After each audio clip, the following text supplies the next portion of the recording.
Chapter 1. Freddy. Being left at the altar was a very uncomfortable situation to be in. Unfortunately for Freddy, it was also a familiar one. He rocked backwards on his heels as he waited beside the priest, doing his best to keep a smile on his face.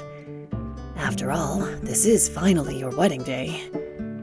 King Alfred of Nedra paced back and forth across the chancel, his polished boots echoing off the tiled floor with each step. His dark, severe brows were pulled together in a scowl, and his angry eyes glittered almost as much as his ruby-studded crown. "Where is that girl?" King Alfred growled the words at no one in particular. "Perhaps she is experiencing some difficulty with her wardrobe?" The priest offered helpfully as he ran his long fingers over the gilded edges of his book. His simple robes were a direct contrast to the king's fashionable, expensive jacket and bejeweled fingers, and his face was just as kind and patient as Alfred's was tense and brooding. "I'm sure she'll be along any second." Prince Shay of Cabriole, the only other occupant of the room, clasped his hands behind his back and spoke in a soothing tone.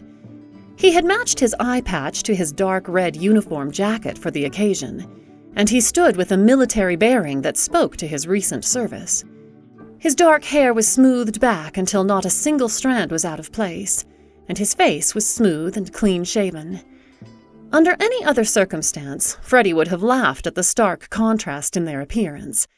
His own hair, dyed several shades darker than its normal sun-bleached blonde, had grown out until it hung low over his brows in front, and almost reached his shoulders in the back. His beard was bushy and unkempt, a fact that made him want to scratch his chin whenever he thought of it. Shay looked like the respectable and noble prince that he was. Freddy, with his worn, shabby clothing and a lute slung over his shoulder, looked like a wandering, starving artist. He tugged at the collar of his shirt. He much preferred the soft linens of his home country over the scratchy wool, but it had been necessary for the disguise. "She'd better be, if she knows what's good for her."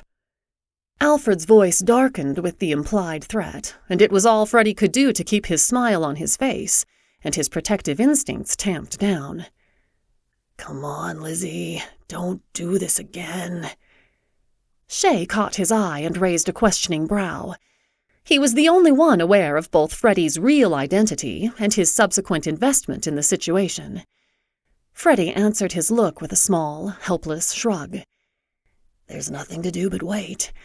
If Lizzie is coming, drawing further attention to her tardiness will only serve to make Alfred angrier. And who knows what other impulsive decision he's likely to make. And if she's not, well..." He let out a silent sigh. "I suppose I'll just have to go after her again." The doors to the chapel burst open with a bang, and a breathless woman stumbled through. Freddy recognized her mousy brown curls and round face. It was Audrey, the princess's lady-in-waiting. A sinking feeling slowly spread over him as he took in her dramatic entrance and frazzled expression. "She's not here, Your Majesty. Princess Eliza is gone." The tense silence that immediately filled the room after Audrey's announcement was thick and heavy.